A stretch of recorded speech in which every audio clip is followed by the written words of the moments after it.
Hello विद्यार्थी मित्र हो, गटात न बसणारा शब्द स्पष्टीकरणासहित पाहूया. 1 नंबर समीरा, विनीता, त्यांनी, निखिल.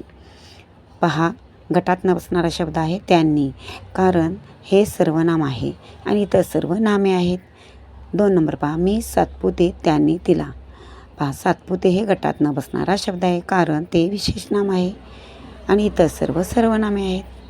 तिसरा पहा, हिमालय, सुंदर, प्रसन्न, भव्य.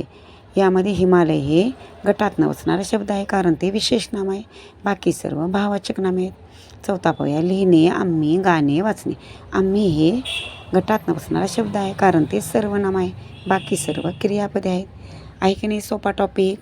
पहा, तुम्ही जर नवीनच असाल तर चॅनलला सबस्क्राईब करा आणि आपल्या कमेंट जरूर कळवा आणि हा व्हिडिओ आपल्या मित्रांना नक्की शेअर करा. व्हिडिओ पाहिलात धन्यवाद.